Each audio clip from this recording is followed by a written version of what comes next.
All right, family. Happy Memorial Day. Happy Monday. Welcome back to the show. Thank you for joining us once again, as we do every week at 5 o'clock.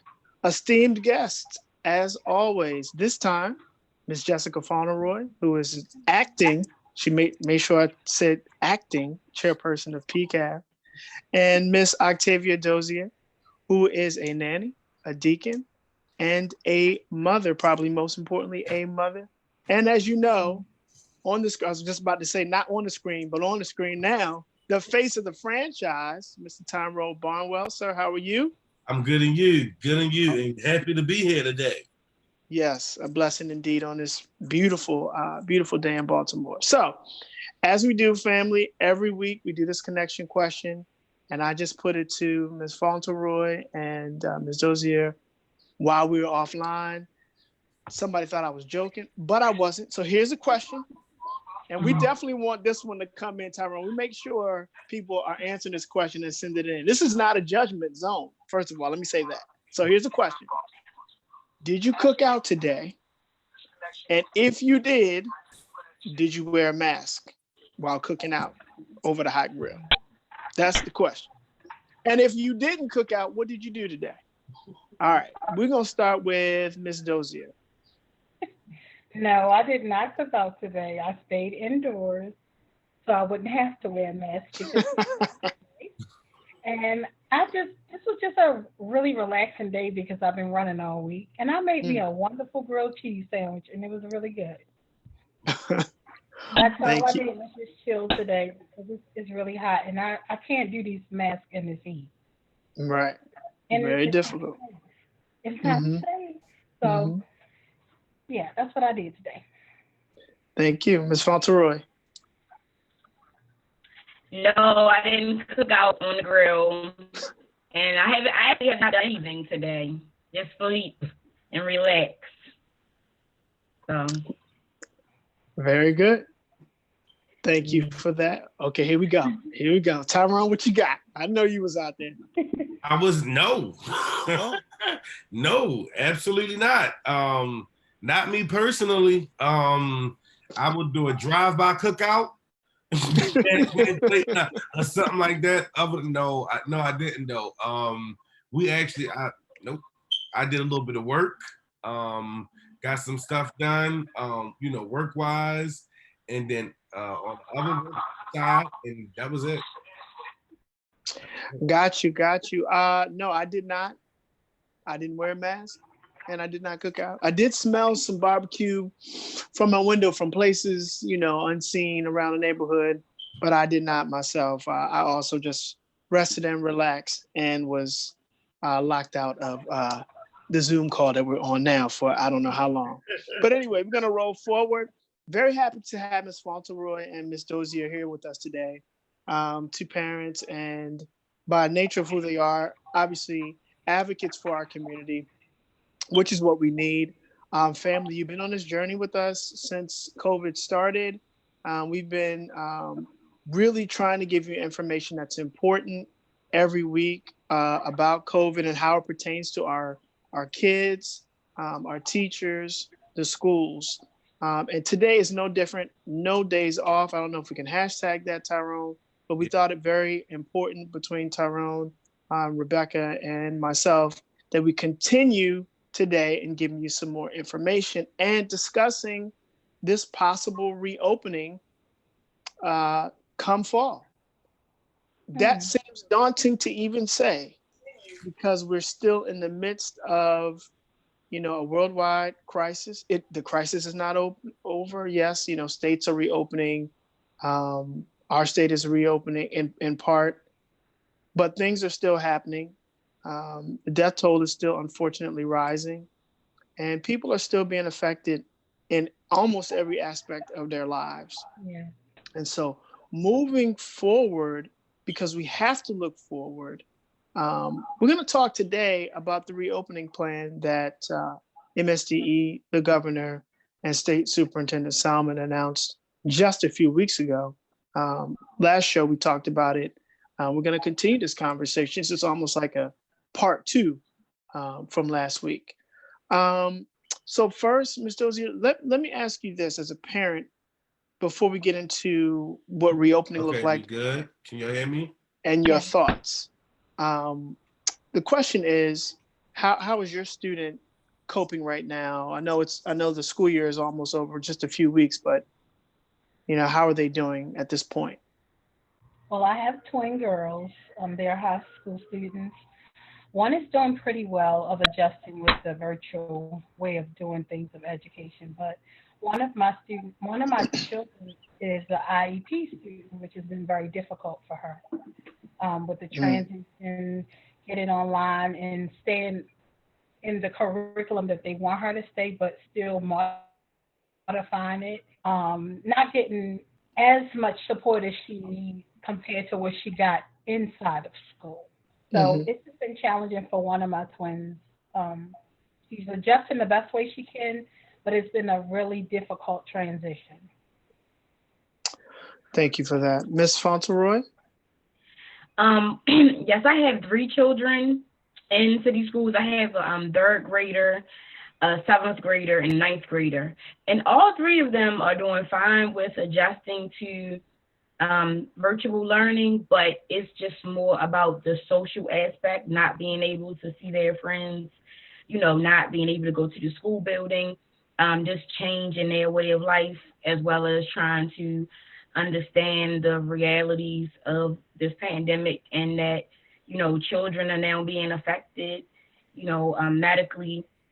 And so, that's been the challenging part. But virtual learning, I know that it's a blessing in my household that my children have been able to get used to it. But I know that that's not the truth for all children in the district and all over the country.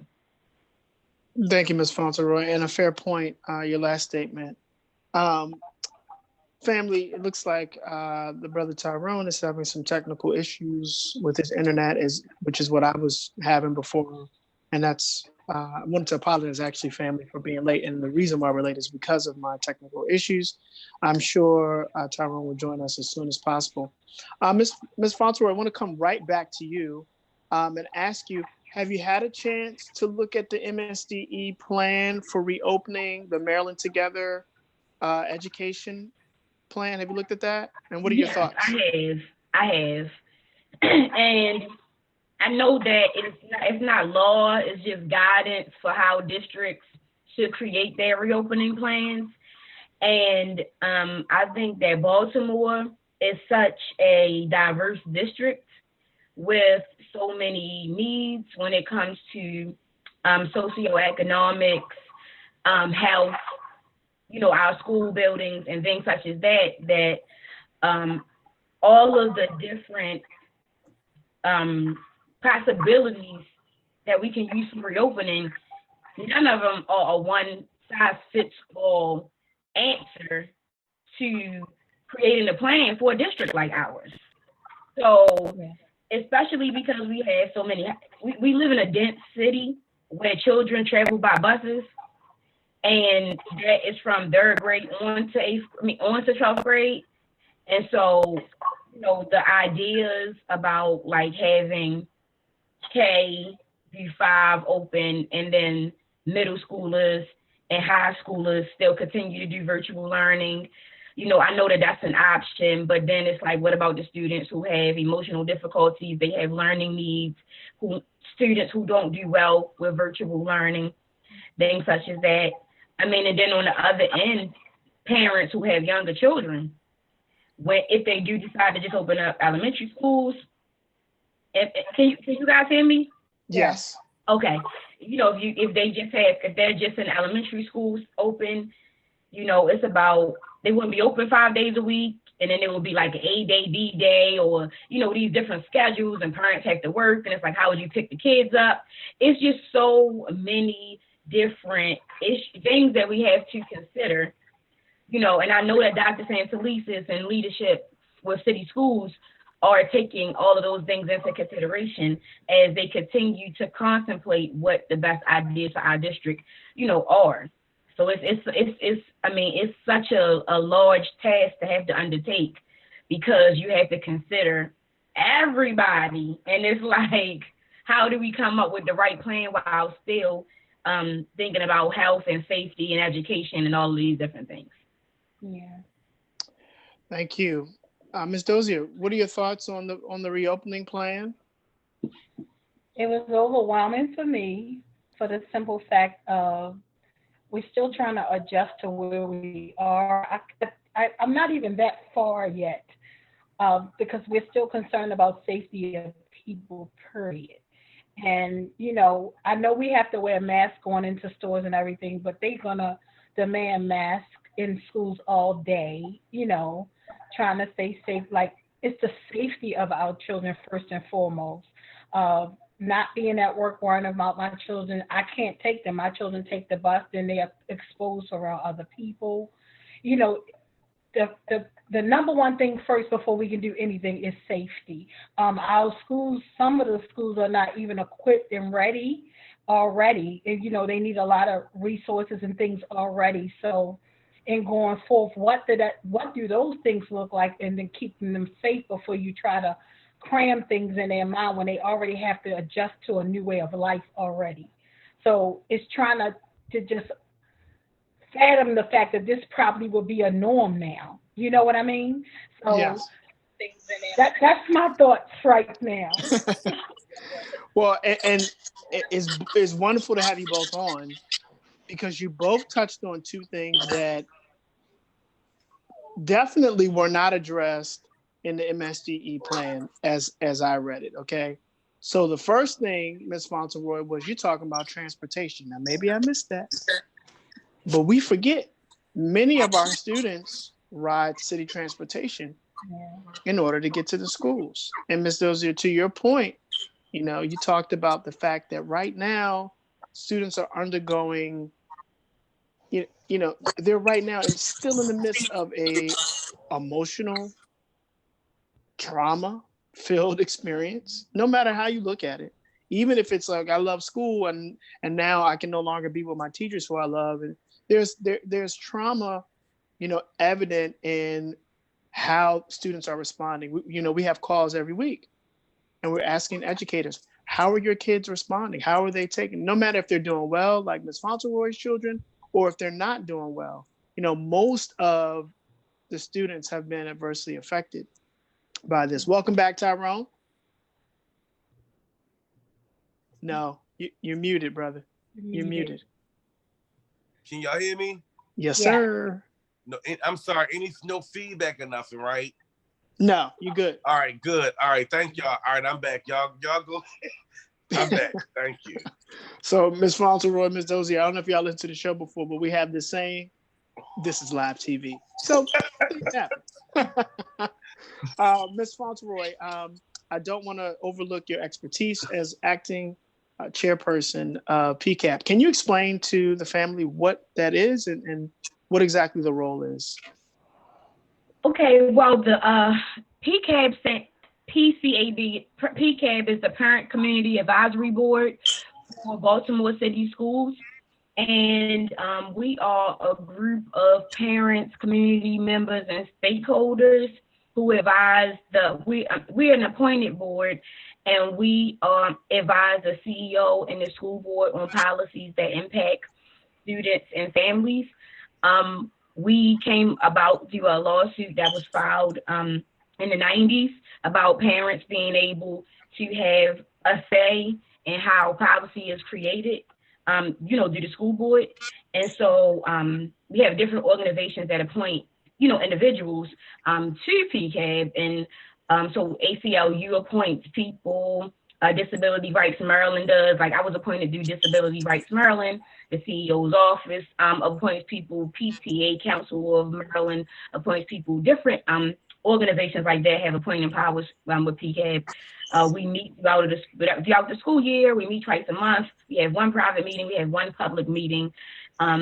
Generally, we try to.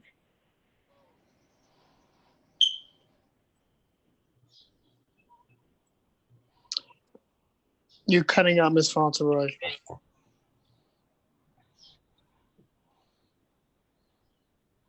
You guys hear me? Yes, we can now. Okay, you can still hear me? Yes, you're good. Okay. So we try to be a buffer between the community and the district.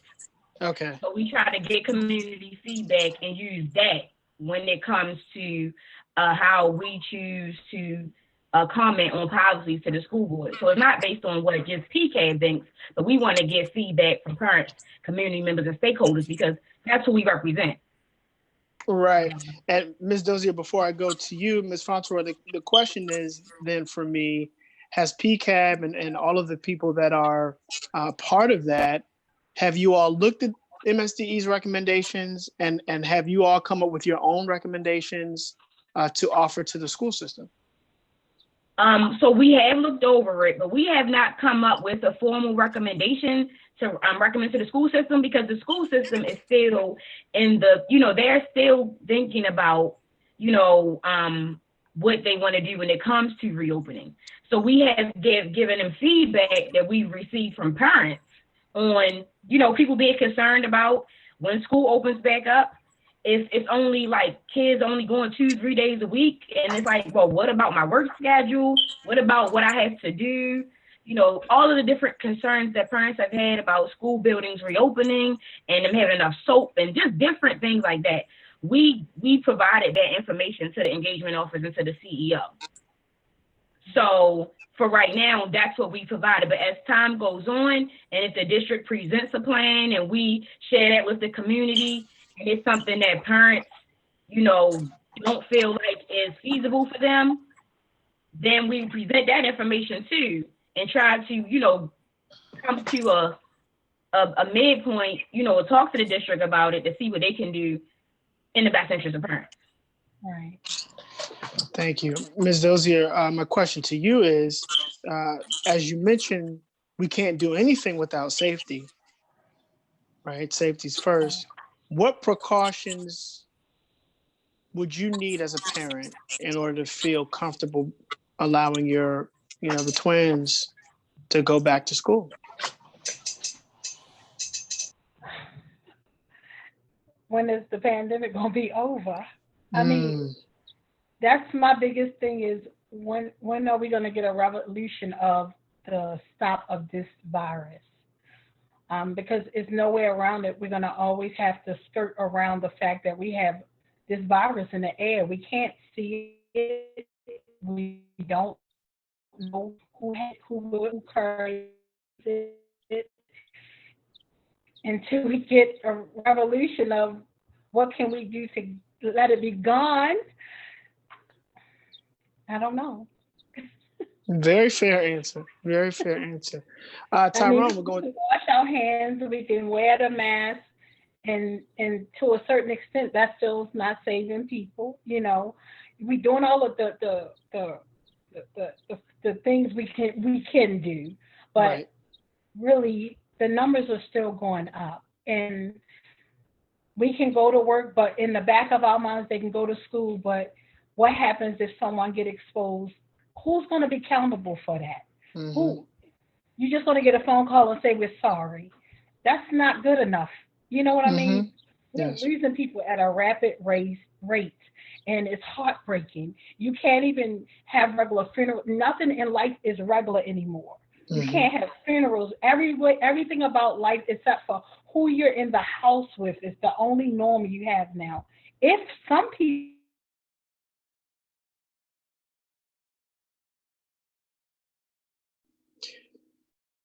Ms. Dozier. Okay.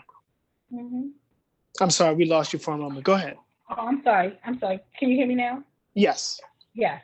We're just really, they just trying to, we taking chances and seeing what's the best thing we can do right now. And the number one thing right now is being safe. Very true. And that's I don't think we've heard that answer, Tyrone, since we've been talking about this issue. Mostly people talking about precautions in the building per se, but your answer is, well, when is it going to be over? And that's one of the things that's been reflected here on our show is that when is there going to be an assurance of public safety by the governments, be it the city government, the state government, or any of the municipalities in the state for that matter, when can you assure people that it is okay to return in droves? And now, I don't mean what we're doing now. That's not an insurance of public safety.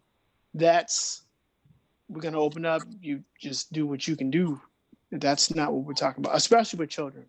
Yeah. Tyrone, hotline time, my friend, my brother. Yeah, so definitely like to shout out those who are watching. We are booming on our watch party on Facebook. Right. So we want to send a shout out to Shaquille, Donna, Robin, Octavia, Chanel, Shanika, Abdul, Nate, just some folks who are on watching. And we do have a question for I would definitely say that this question is for what do you want me to call you, Jessica or Miss Fauntleroy?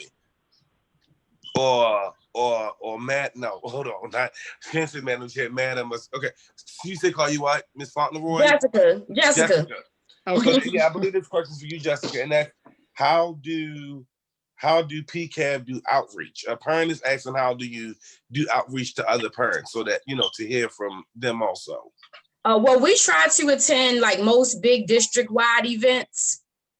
So like you might see, so we were at this year, we've been at citywide back to school night. We've been at the high school fair, the middle school, high school choice fair. We've been at most of the CEO conversations. So generally we are at the big district-wide events. And we also do outreach through our monthly public meeting, which is at the district office at North Avenue, the third Thursday of every month from 6 to 8 o'clock. Well, when school was, when buildings were open. So that's generally how we do our outreach. Okay, so to the parent who asked, I hope she answered your question for you. We definitely have people on here agreeing with you, Octavia, in saying that safety is, important, and that's where people are at, wanting to know when is this going to be over. It's difficult to accept recommendations when you don't even know. It's difficult to make recommendations when you don't even know when it's going to be over. It's also with a parent sharing, and you're just thinking about survival and getting through the day. As an organizer for parents, I've heard different sides, but it's mostly been, like, how do you get past this, right, and prepare for that? So, yes, interesting. Parents, family, thank y'all so much. Please continue to put those comments in and questions for our esteemed guests who are more than able to answer them. Ms. Fauntleroy, I want to come back to you because just to flip your role just for a second, I know I'm putting you on the hot seat, but as a parent, the same thing I asked Ms. Dozier, when you go back, when your children go back, what needs to be in place for you to feel comfortable? Oh, well, for me as a parent, this is not me speaking as a member of PCAB. For me as a parent, I don't plan on sending my children back to school until it's a vaccine that has been proven to work. I plan to, as a parent, as an individual, seek to keep my children on virtual learning until a feasible, safe vaccine has been developed and tested. Yeah. As a parent. Excellent. So you're not even leaving it in the hands of what the school system may or may not do. You've already planned out in your mind that your children will not come back until. Right, and as a parent, we've actually shared that with the CEO, because a lot of parents are thinking that way. And so advocating to see if it's going to be an option for maybe children to stay on virtual learning, for some children to be able to do that. We have to be honest, we live in Baltimore City where a lot of our children have pre-existing conditions. We have children born in zip codes with high diagnosis of asthma, sickle cell anemia, and things like that. And me personally, I have a child with asthma, and I've gone through the last epidemic of the swine flu. My child had that about, whenever that was out 6-7 years ago. So I've been, very thoughtful about how I want to proceed as a mother when it comes to sending them back to school and all of that. Wow, thank you. I don't even know what to say. That's wonderful. I did have a question though. About how many parents are thinking, if you could, if there's a way you could kind of quantify that, because we've been hearing that, but we don't have any We don't have numbers. any solid data, but I've heard a lot of parents, that I know personally saying that because, I mean, especially because right now, so in my day job, I'm a clinical social worker and I work in healthcare. And so hearing about the pediatric inflammatory syndrome that children are, being diagnosed with in New York and all over the country, and Kawasaki's disease that's secondary to this COVID infection, many parents are concerned about their children not only not being safe, but also getting sick. Yeah. And so, when you hear more information about a resolution or even an answer to what the treatment for those things are, it makes you consider, what it looks like releasing your children back out into the wild per se. Right. So, I don't have any data to say like 100 parents stated blank, but yeah, many parents are thinking about that. Wow. So that, I mean, that could be, I know I'm a little off topic right now, but that's just intriguing. That could be a movement within itself. That parents are like, no, we're not sending them back. You can make the recommendations that you would like to, but we're not going to send them back. And we are going to advocate that you allow our students to remain home, safe, and online.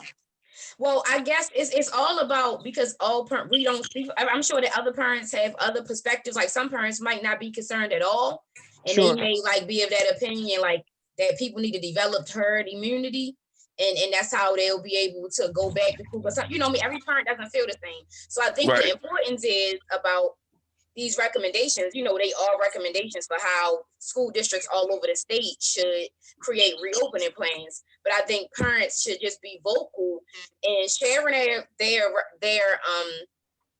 ideas with PCAB about what they feel is best, for their children, and we can forward those concerns to the school board and to the CEO's office, and they can use those as they contemplate what a reopening plan looks like.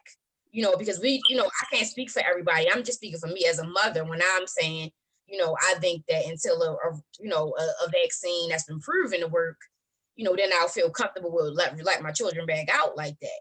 And I'm, so giving options. So like maybe an option could be if you feel that your child is not, you don't feel safe enough to send your child back into a school building, and your child is able to go anyway, if you don't feel like that's feasible for you, then maybe this could be your option. Or if you feel like that is, maybe this could be option. Just having choices, I'm guessing.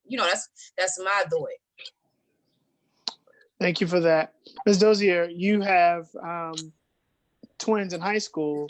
I was wondering, what kind of discussions have you been having with them about things currently and about the possibilities of their education going forward? Things currently, the challenges, especially with teenagers, is they can't see it. So a lot of them is in the now that is even real. Just telling them the importance, even though you can't see it, pay attention to your surroundings, pay attention to the numbers and what's going on in the news, real news, because they get their facts a lot from social media. And I'm competing with social media.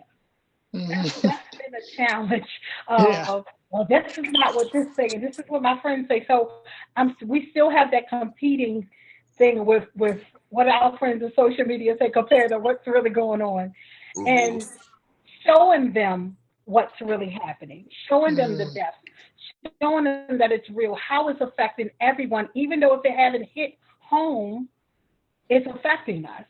And the importance of staying in tune with your teachers, staying in tune up to par, because even in transitioning with the learning online, when we first transitioned, they wasn't getting the work they were learning in school. It was just a packet.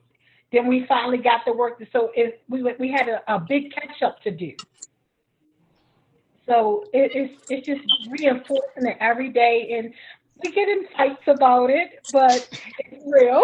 But I love them enough to just still have that confrontation to let them know safety first.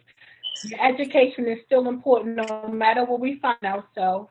Let's communicate with your teachers. I call teachers because if they're not communicating, I call, I email because I need them to give me some feedback on how I can help them because a lot of the stuff our kids learning, I didn't get in school. Right. So it's trying to just play catch up and stay in current. You know what I mean? Just I stay in do. and for me, I'm a mother with asthma and I'm a single mom. So if my Mm, children go out here and they could be a carrier, I'm the only parent. You know what I mean? I do. So it's trying to stay healthy and as a whole reality and not what they want it to be right now. Right. Yeah. Thank you for that, Ms. Dozier. Tyrone? So, yeah, thank y'all parents again. I want to definitely let you know, Jessica, that you have fans, folks that love you on saying Jessica is amazing. Folks commenting that they loving that we will, our parent that we're keeping this up, right? Talking to parents and getting this information, making this relevant, right? And what's real issues. And then someone, couple of things. So someone made a comment, and I'm trying to see if I can get some feedback. But did you all hear that the CDC is suggesting desk space be 6 feet apart? And but his response to that was, how is that possible with such large classes? But I just wanted to know if anyone, even heard about that from the CDC or not. And then he also said his biggest concern, which is mine and a lot of others, is how distant learning impacts kids with disabilities. And he asks us, or asks you parents, what do you think parents need to make that successful? Ms. Fauntleroy? Yes, well, when last week the CDC released a report, I think it's like a reopening recommendations report, and it's like 40 pages, so I haven't gotten all the way through it yet, but it had recommendations for how schools can safely open. And so I'm of the opinion that our districts, locally, nationally, statewide, are thinking about those recommendations as they create their reopening plans. And so the reopening plans might not look like something like all of the children going back to school at one time. Mm-hmm. And so I believe that it might be one of the recommendations is like younger children, because you've been K through 1 through 2, you're in the beginning of your learning. So virtual learning is not the best for children that young. So allowing younger children to come back first and them being spread out all over school buildings and maybe being in a classroom like 6 children and 1 educator and 1 paraeducator, and having them spread out across the school building, having the younger children in, like that's one of the reopening, recommendations. So I think that it might look different. It might not be everybody going to school. I mean, as a matter of fact, I know it's probably not going to be everybody going at once. And then when it comes to children with disabilities, I have a child with a disability. My 9th grader has autism, Asperger's syndrome, level 1 autism. And so what we do is, I got her clip. What is it? The continuity of learning plan, which every student in special education got in the district when the pandemic first opened.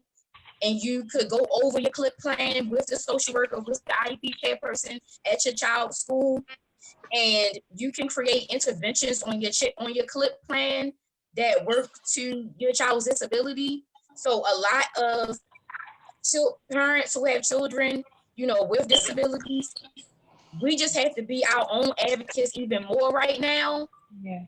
To, talk to school leadership, district leadership, whoever we need to talk to about how distance learning is impacting our child and what kind of things need to be put in place. And then also reaching out to district leadership about if you feel that your child is a part of a disability group that might need to be a part of the initial amount of students that's going back. Because, if your child has significant learning disabilities, significant difficulties that require them to have this hands-on, assistance, then you're going to need to reach out to somebody about that. Now when it comes to, like, my daughter gets her weekly social work visits. We do it on the computer. She talks to her teachers. I talk to her teachers, and I actually came up with my own intervention plan when this happened, because I know her and I know what she's capable of, and I know what she won't do, and I know how the teachers are. So to make sure that she finishes 9th grade the way that she should.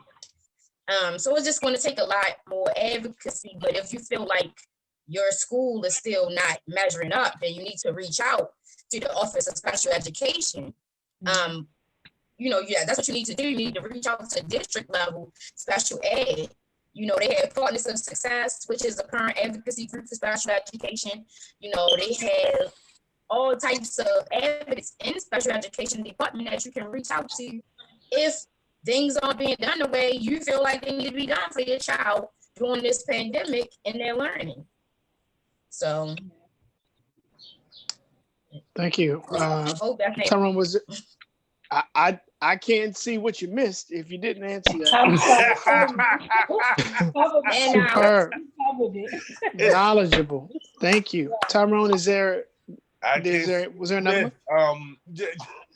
As she covered it all. Yeah. And again, we got comments like, I like that, and in agreement with it. We do have we have a parent that say, my biggest concern with the list shared, with the list that was shared, is that it would definitely affect the way that children socially and emotionally connect. Some children learn best that way. And if these things were to go according to the list that was shared, it would be like jail for our children. Ms. Dozier, what do you say to that? This is we had a wonderful school counselor on last week, Miss Karina Coleman from Fort Worthington, and she was saying that it is crucial that we understand that this has taken and will take an emotional toll on our children and our students. What do you say to that? I totally agree, because the social part is very important. A lot of our children don't only learn by sitting and watching somebody talk or just doing. They watch by engaging in hands-on as well, and that partnership, being able to socialize, being able to talk about not only school, but some of our children are going through a lot of things at home that don't have support. And most of their support systems are in school. So it's going to take a toll. It's like, it is somewhat like an imprisonment of just being stationary like a robot. Thank you for that. Yeah. Jessica, go ahead. Oh no, Jessica, I want to hear Jessica's response to that, and I throw this out there now because this is super important, right? And we all think about this. How do we help parents advocate if they find it difficult? Yeah. So let that marinate, Jessica, as you share your comments on the last question, because we're definitely gonna talk about that. That's why we here. When it comes to like the social emotional parts of learning, like children not being able to, be around their friends and touch them and play with them and run. Like I said, I have a 3rd grader, and my son loves to play. So he's been running around here, jumping over stuff and diving and talking to his friends online. So before class starts, like, because they have classes 4 times a week, before class starts, they all get on there together and talk. They get to talk about Minecraft and Fortnite and all the things that they like as little boys. So giving children, because I know that the social emotional piece is going to affect our kids, but because I want my child to be able to survive, to be able to eventually get back to a point in his life where he can connect and do things, we just have to follow the guidance of professionals. So like I've started following the American Academy of Pediatrics, the child psychologists, different people who work with children, and getting insight on how to be able to give them those pieces while they're unable to physically interact with their friends, or maybe either meeting them at a park at a distance so they can still run and play. They might not be able to jump on each other and wrestle, but they can still have some level of, social activity and social connections, with their friends. And that's the same for my 13-year-old and my 15-year-old, like in a socially developmental way. And then as far as their mental health, my children still have been having their therapy sessions on the computer. My older daughter has her psychiatrist appointments on the computer. I mean, when I tell you, we be busy with the computer and the appointments, so they can keep their wellness up. And I just go into the other room so you can have your time, so you can talk about what you need to talk about to who you feel, that you trust, to be able to let loose about how you feel about this.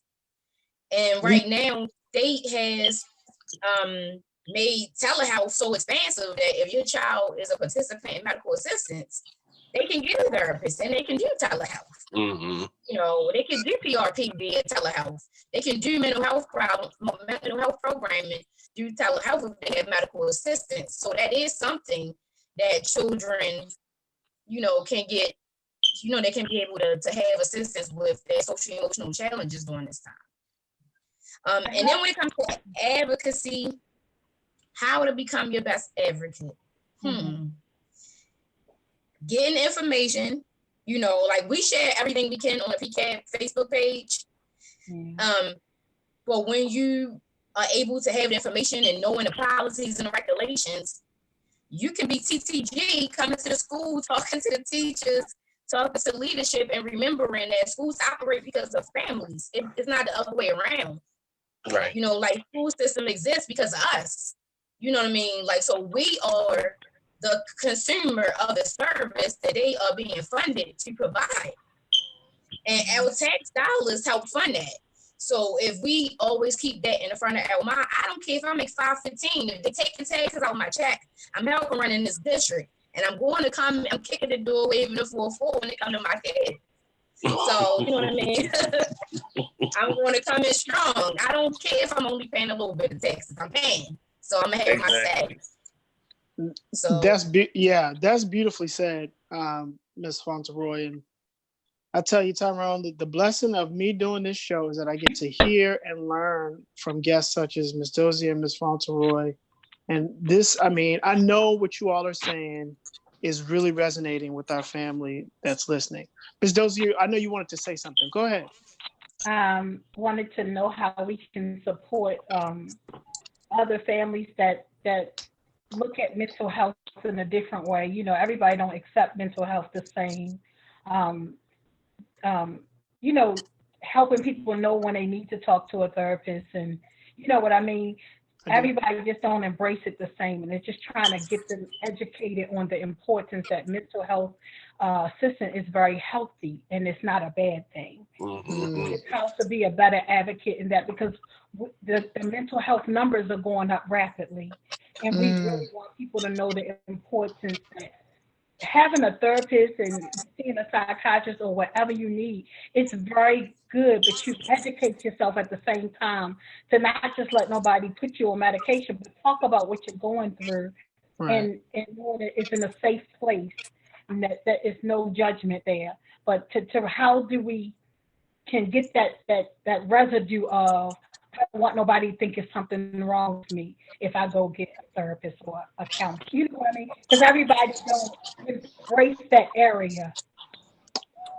Very good. Let me push on you for a moment, because I think that's very profound, especially in our community, when that is the thought for a lot of folks, is that it's a sense of shame if you reach out to a healthcare professional. Why, Ms. Dozier, do you feel like that's important? Why is there no shame in your mind associated with getting help from someone that can, really help you turn things around emotionally? Why is that important? It's important to me because I had to educate myself. I was once that person. That I thought that if I told somebody that I had an issue with something, that it was something wrong with me. But technically it wasn't anything wrong with me. I just needed to talk about what was going on in me so I can process the resolution of it. And I thought once I went to my regular caretaker, my regular doctor, I went to my doctor and said, I really believe I need to talk to somebody because I was dealing with death in the family. I was just tucking away so much pain and different things that took place in my life, and I didn't know how to handle it.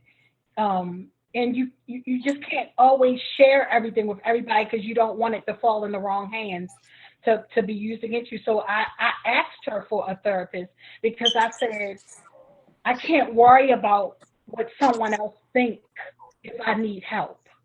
I can't, because if I need help, I'm gonna get the help or I'm gonna go down even more. I'm gonna go down more. So I really believe if we just know the importance of learning up, reading about it, the confidentiality of it for me was very important, of being able to share freely and not be judged. They just really listen to you. And you sometimes come up with your own solutions because you're just getting out what's in there. So I really think it's important. I love my therapist. I thought that was the best decision that I ever made. And it took me years to get one. I was carrying around a lot of hurt, pain, and unresolved issues for years. And once I got it, I was able to unload and see life in a different way, to be able to handle it, to be able to resolve things, to be able to be a healthier me in my mind, to not be an imprisonment of my mind because I was stuck. This is amazing. This is why we do this show, right? Like, look! Oh, I can't stand you, William.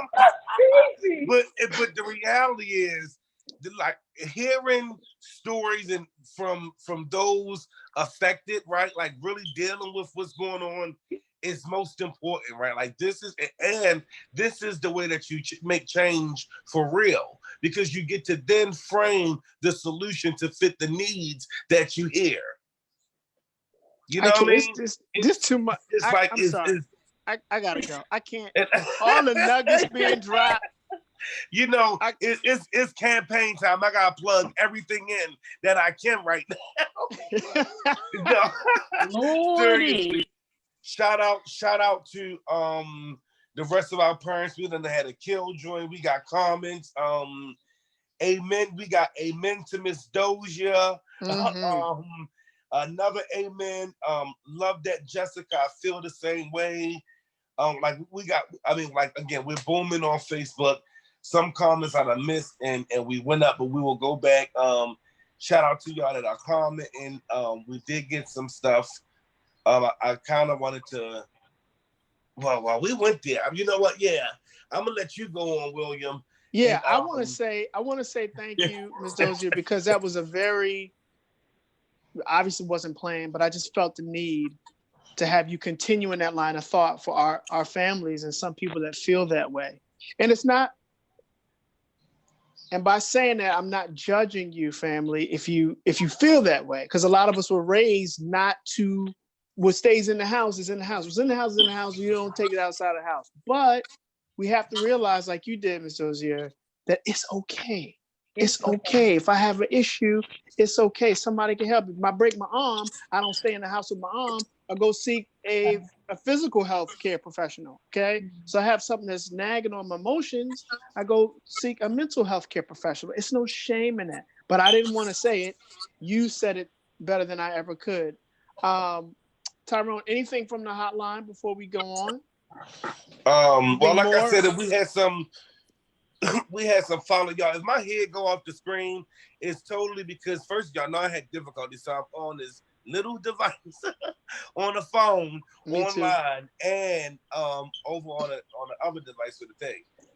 But just go. All right, so I will go back to King y'all that actually made a comment saying I totally agree with that, but I think children understand better being at home versus being in school and being told not to. So in other words, schools shouldn't open back up until the threat is eliminated, and being told not to socialize or play with their friends is what, she had made a couple of comments. So I know Ms. Right. Fauntleroy was talking, mentioned that, and yeah, that's like the last thing pertaining to that. So I think you can definitely go on.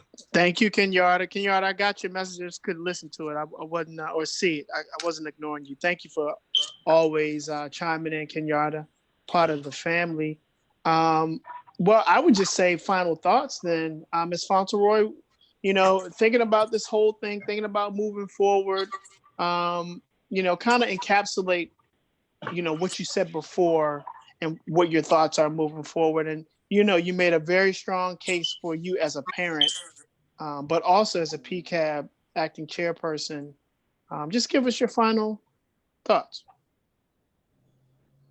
Well, it's been such a broad conversation. I mean, my final thoughts are, you know, as parents, we just have to make sure we use our power and our voice, especially in the midst of this pandemic. And as far as advocating for what we feel like how distance learning may or may not have been positive for our kids, making sure that we share our successes and our difficulties with district leadership so that they can know what is working and what's not, because they're new to this as well. And they're depending on our feedback to determine what they do next. So making sure that you share your thoughts, concerns, and all of that with district leadership as we move forward. And same as with parents, just as parents, making sure that we're the leaders of our children's education right now, and and making sure that we're equipped and empowering ourselves and getting the information that we need to be able to manage this safely. Ms. Dozier? I love everything she said. And also to us as parents to get together and encourage each other, learn, and if some of us know other resources, ask each other, talk to each other, build up parent groups with each other, support one another, because we do need each other. Everybody don't know everything. I know I don't, and I could take all the help I can get to be a better parent every day. So in very, very much so, just please be safe. Please take heed. Don't allow somebody else to tell you to live. Live, because you only got one life to live. So take it seriously while you got it.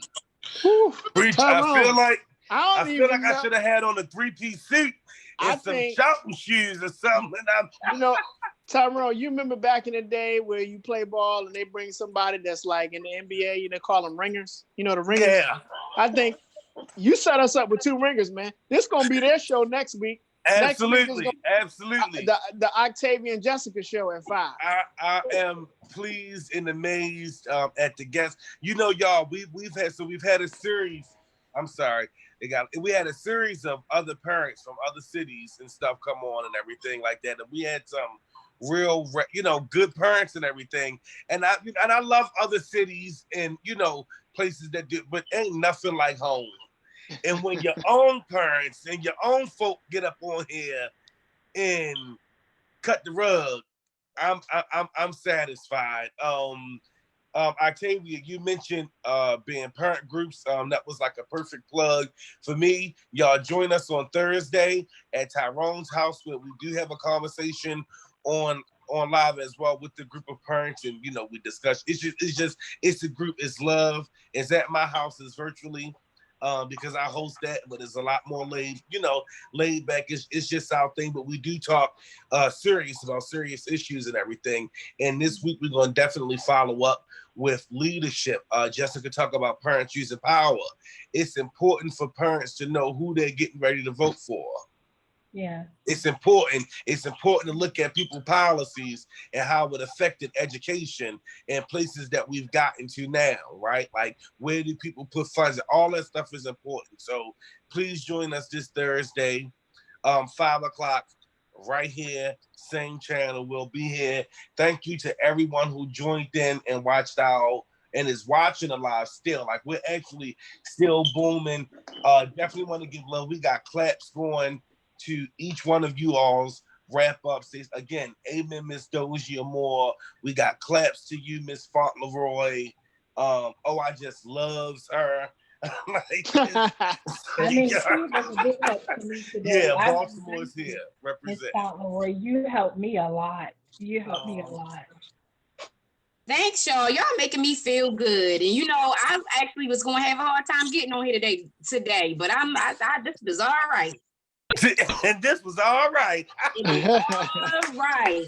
That was good. So y'all shared. These are the vibes we give, right? Like we have a parent space to, communicate and engage. So like parents, y'all share this.